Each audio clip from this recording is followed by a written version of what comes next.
Hello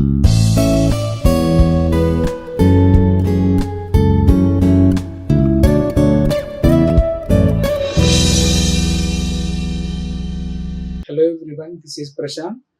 Let's continue with the last lecture in Internet of Things. So here we have completed in the last lecture what are the web server for IoT, how many types of web servers are available for IoT device, what are the types, what are the features, what are the advantages, disadvantages, what are the real-time modeling languages, modeling technologies associated with web server. The all things are discussed in the last lecture, that is web server for IoT. Along with that, just we have completed cloud for IoT. How many types of service model, like service models, deployment models, types, features, advantages, like that we have discussed about the all cloud related topics we discussed in the last class, that is cloud for IoT. Like service model is nothing but infrastructure as a service, IaaS, infrastructure as a service, platform as a service, infrastructure platform, software as a software as a service. These are the some service models under cloud computing. So these are the some topics we discussed in the last class, that is cloud for IoT and web server for IoT. Let's move entering into the another topic, that is communication API. So here the application API stands for very important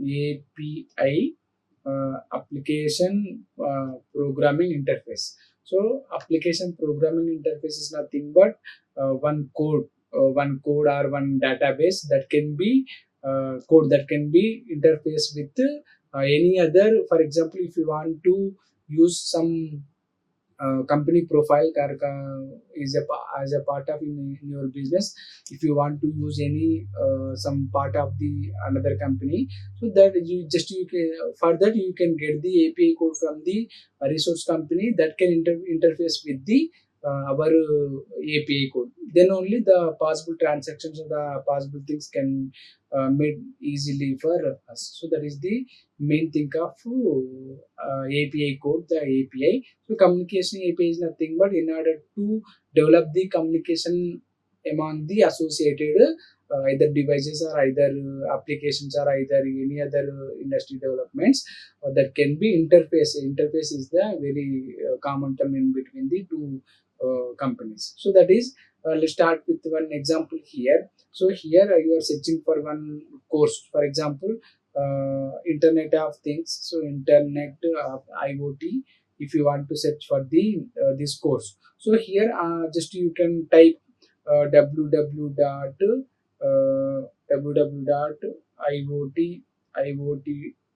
dot ac dot some website if you want to search here. After entering into the website, just you can click on the enter. The request sent from the client to the server. So here you can send a request through the API. So the database searches for the course and checks if it is available or not. So the Internet of Things, whether it is available or not, that can be verified by the API code. So the API responsible here to send the request to your request to the database that responds with the output. That is the main function, the main criteria of the application interface, programming interface is like that. Just if you want to open any course or if you want to search for search for something, the something that can be available in database or not, that can be verified with the API code. So that is the main significance or importance of the application program interface is like that. So this is the just example way of application program interface. So let's start with here diagram also. Here user with browser. So just like me in front of computer, just request to the API. First you can send the request to the API. That API send the request to the server backend system. That can be if you want to search one book or any other source, the thing whether it is available in the database or not, that can verify. So that can be immediately it can send to the request to the client. That is the first diagram. So here customer make the order. For example, if you go to the any restaurant or any hotel or any other lunch or for dinner, so making order, make the order to the waiter, so the take the order from the chef, so bringing from the kitchen and delivering of the order. So this is in terms of computer. The example with computers, just the example with real time some restaurant or any other. So this is the actual flow of application program interface in between in among the customers or devices whatever available. This is the development of application program interface. So let's what is API first. What is API? So this is the main description of API like that. So here API is full form application program interface, that is a collection of communication protocols, subroutines used by the various programs to communicate between them. A program can make use of various API tools to make their program easier and simpler. So it is the collection of communication protocols and subroutines. So also an API facilitates programs with an efficient way to develop the software programs. We can create an API for an operating system, database system, hardware system, JavaScript, or similar object-oriented protocol. So here just we can create an API for an different ways, like in bold operating system, database system, hardware system, JavaScript file, or smaller object-oriented files like that. Also, API is similar to graphical user interface with a major difference here. So, unlike GUI and application program interface, helps software developers to access web tools, while a GUI helps to make a program is easy to understand for user. So, this is the just what is an API, application programming interface. That is the collection of many communication protocols and subroutines. These are the several points regarding the application program interface or communication API. So next, how do API work? So earlier up to the last slide, just we know the what is API, what are the main features, what are the main contents involved in API communication API like that. Okay. So next of all, how the API will work, the real time how it is work. So the working on API can be clearly explained with a few steps here. Think a client server architecture where client server architecture is nothing but the communication is going on in between the client and server only. Just the client can send the request to the server. The server it takes the request from the server and fetches the information from the database. Then immediately it send to the request to the response to the client. So that is the process. Actually the process is going on in between the client and server. So here the same, the client server architecture where the client sends the request and via medium to the server receives the response through the same medium. That is okay. The API acts as a communication medium. So here it is very important point. This it acts as a communication medium, like waiter in the restaurant, as we discussed in the first slide. Between the two programs or systems for functioning, the client is the user or customer who sends the request. The medium is the application interface program, and the server is the backend where the request is accepted and response is provided. So that is the actual process. The clients initiate the request via API, that is API URI, Uniform Resource Identifier. It makes a call to the server after receiving the request. That is okay. The server responds to the back to the API with information. Compulsory the information from the database only, and the final the API transfer that data to the client. So this is the actual how API will work. So this is the diagram. End user, that is you will get all the required information on your application screen. Developers will design the apps so that it could access the data stored from database via API. The API will connect with the assets or database to access the required information data sent to the app. It is the database. It contains some information. From that, we just the API will get the required information what will want the end user. So this is the um, just diagram how API works. So next, what are the advantages of API? What are the disadvantages of API? Let's we discuss here. The first one, efficiency, flexible delivery of services, integration, automation, and the new functionality here. What is efficiency? It produces efficient, quicker, and more reliable results than the output produced by the human beings in an organization. And API provides fast and flexible delivery of services according to the developer's requirement, that is flexible delivery of services. And integration. The best feature of API is that it allows movement of data between the various sites that enhances the integrated user experience, that is integration. Next, automation. Automatically it will it requires the it fetches the data, it update the data, like that the functionality will done in automatically. The API makes of robotic computers than rather than humans. It produces better or more automated results, like that. Next, new functionality here while making using APIs, the developers new tool find new tools and functionality for API exchanges. So these are the some advantages of application programming interface. Actually, disadvantages of APIs here, the cost and security issues. If we may face some security issues in terms of providing security protocols to us, and cost of developing and implementing API is more costly at a time, require high maintenance and support for developers. So little bit cost also will increase based on the hardware parts here. So these are the two disadvantages. It is very minor disadvantage, just you may ignore at a certain point of time. So these are the advantages: efficiency, flexible delivery of services, integration, automation, and new functionality. Next, architecture involves here. We have two types of architecture here. The one is the REST and second one is the REST is nothing but a representational state transfer of API, and our REST based communication protocol or REST architecture, and simple object access protocol, that is nothing but so.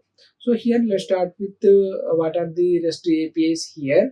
REST stands for REST representational state transfer, which allows follows the constraint of REST architecture, allowing integration with the RESTful web services here. So here it defines a set of functions like put the value, get the value, post the value, delete the value, like that.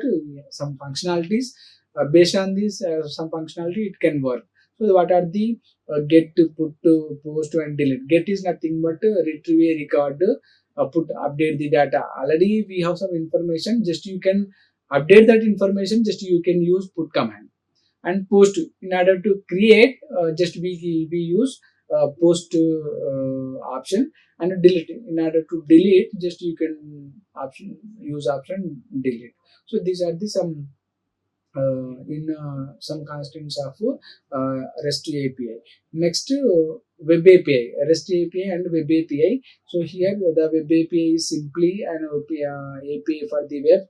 It is an API that can be accessed using the HTTP protocol here. So here the REST-based communication API just use one communication model, that is request response communication model. So here Web API all are involving or depends on the HTTP protocol.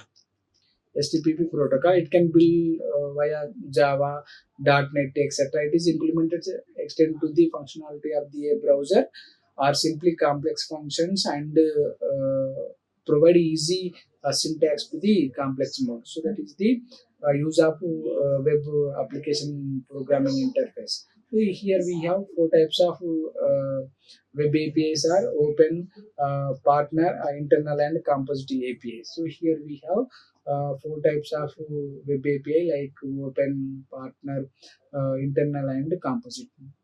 So these are the some differences between the architecture types of communication API, SOAP and the rest. SOAP is nothing but simple object access protocol. It is based on the communication HTTP protocol. Web is not just related to the web. So the rest is related to the communication protocol like request response. It is a set of guidelines offering flexible implementation, that is representation state transfer, and heavier and more, it needs more bandwidth to lightweight, and needs less bandwidth. It defines own security, just it inherits the security from the underlying transport, just it depends on some other way, and it permits XML based data format only. It permits data formats such as plain text along with HTML, XML, JSON, etc. like that. And it calls cannot be cached, and rest calls can be cached. So based on that can just the memory also we need to store some extra information, extra memory. So these are the some differences between the SOAP and REST communication API. So next, how is an API different from the web application here? So the application program interface different from the web application. So both are not same. So both, just when you compare both, just you have some differentiation like here. The API acts as a interface that allows proper communication between the two programs, whether a web application. So here the API, it is just it can interface between two programs like that. The perfect communicator intermediate in between two programs, that is API. But here the web application is a network based, so it can it go anywhere where the network available, it can access. So here the network based resource responsible for completing a single task. So here it is also important to know that all web services are API. All web all web services are APIs, but not all APIs are not web. So this is the, just you have to remember. And the difference between API and web application is that API allows two-way communication, just transmit and receive at a time. Web applications are just a way of users to interact through a web browser. That is the main difference. The web application may have an API to complete the request. The web application, it needs API to complete the task between the, or to develop the communication between the any two devices. So that is the how is an API different from the web application. So next, we have types of APIs like earlier just we discussed about the how many types of web application, REST application. So here web API, local API, and program API along with so simple object access protocol, REST, JSON, RPC, XML, RPC. These are the four extra types of communication APIs. So the major types of communication APIs is web APIs, local, and program APIs. So what are the web API? Just now we discussed. This web API is called as web server. Is an extensively used for API over the web and can be easily accessed using the HTTP protocol. And a web application program interface is an open source interface, can be used by a large number of clients through their phones, tablets, or PCs. So the local API, in this type of API, the programmers get the local middleware services, telephone application program interface, or .NET, common example for local APIs.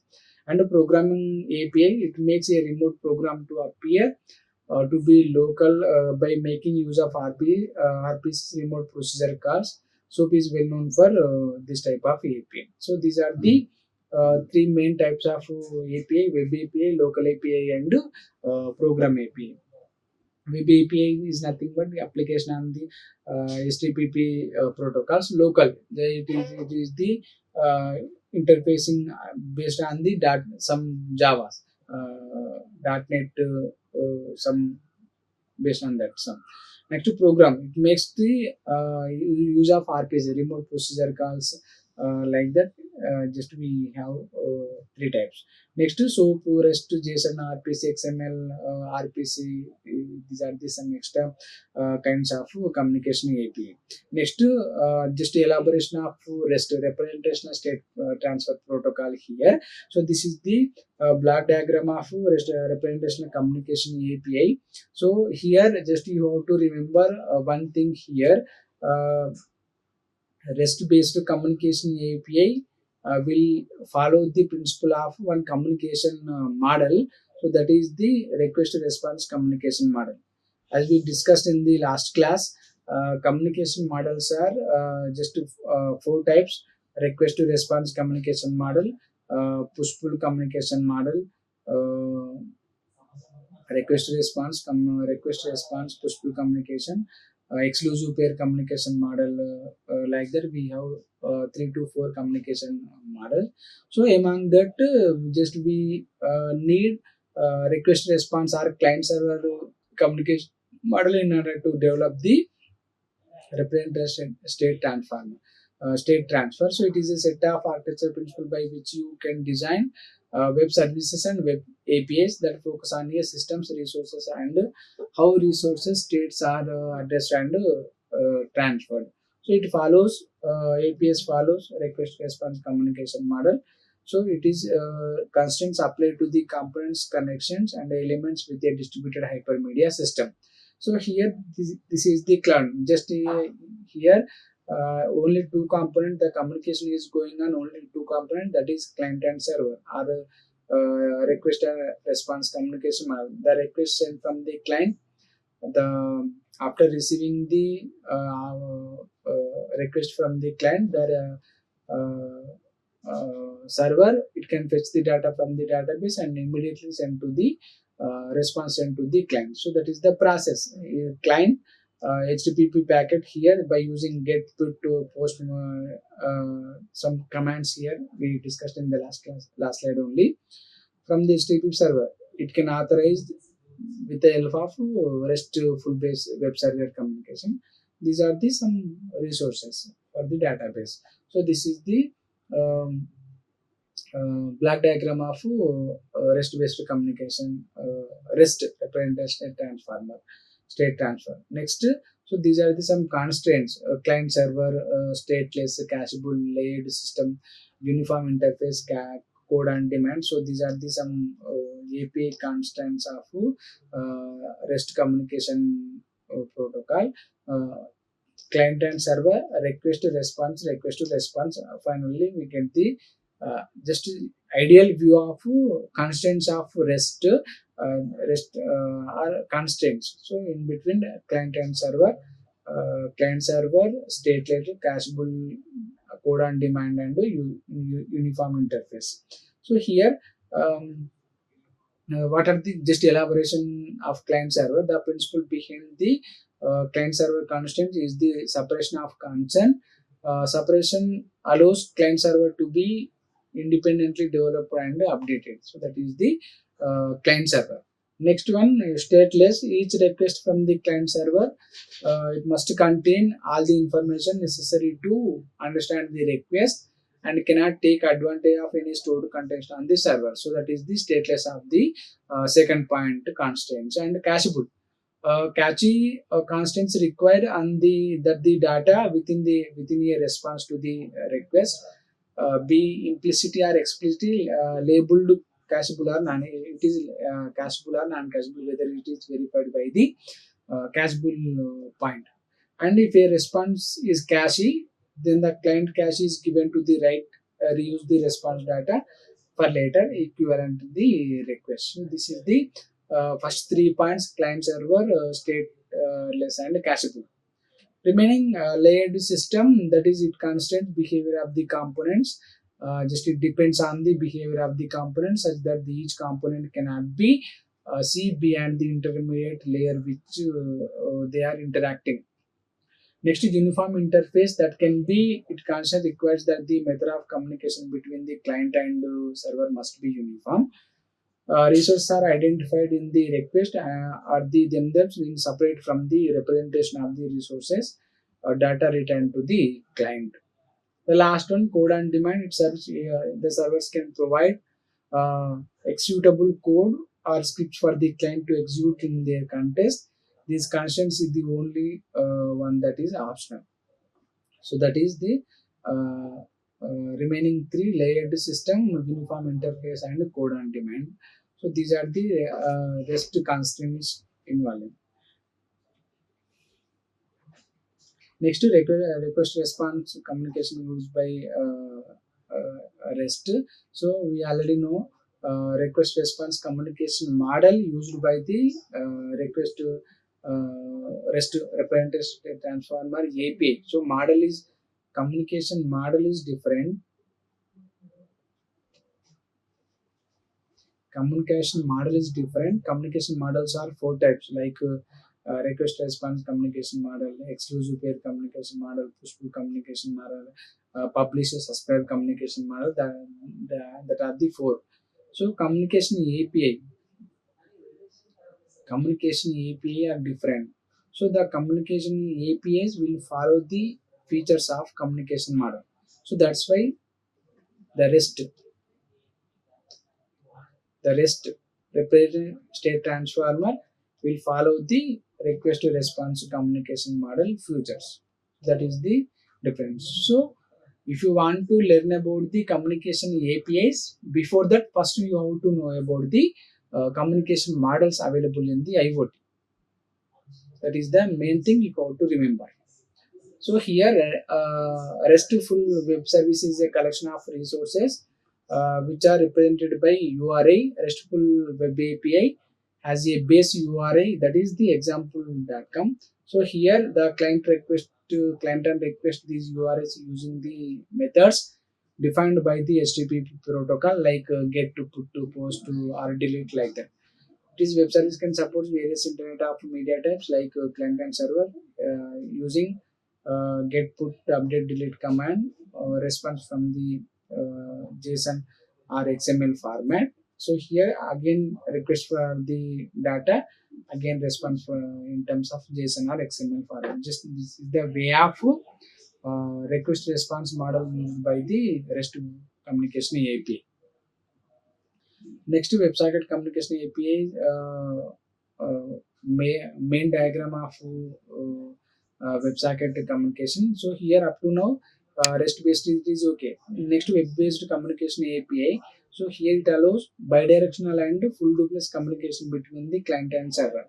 So that is the main important. So here, web based communication API, just you can use bidirectional communication, and it follows full duplex communication between the client and server. So WebSocket APIs follows the exclusive pair communication model. We already know. So communication model is different, communication API different. So here, RESTful communication API will follow the features of request response communication model. So here, web-based communication APIs will follow the exclusive pair, features of exclusive pair communication model. So that is the main important things you have to remember. So WebSocket communication protocol, client and server. So request set up the WebSocket connection, request accepted. So these are the initial handshake of over HTTP protocol. So these are the bidirectional communication over the WebSocket connection, data frame request to response, request to response. So connection closed request to and connection closed response. So this is the closing point. These are the bidirectional or full duplex way of communication. So this is the complete diagram of WebSocket communication API. It follows the features of exclusive pair communication model, and it allows the bidirectional communication and full loop communication between the client and server. Next, advantage of WebSocket here, bidirectional, full duplex and single TCP connection. Bidirectional is nothing but one way, not two-way communication. HTTP is a unidirectional protocol where the client always initiates the request. The server process and returns a response. Then the client consumes it. So full duplex, it allows request message to go from the client to the server, and then the server sends a response message to the client at a given point of time. Single TCP transfer communication protocol initiated by the HTTP request and terminated after the response is receiver. So these are the three advantages of WebSocket communication API: bidirectional, full duplex, single TCP. Advantages, applications, features, whatever, bidirectional communication and single TCP connection. So these are the references I used for this lecture. Researchgate.net. Some refer for some research article also, and Geek for Geeks, and tutorialpoint.com for WebSocket API, like that I'm using. So these are the references I used for this lecture. Thank you. So Like, share, and subscribe. Hit the bell icon for more updates.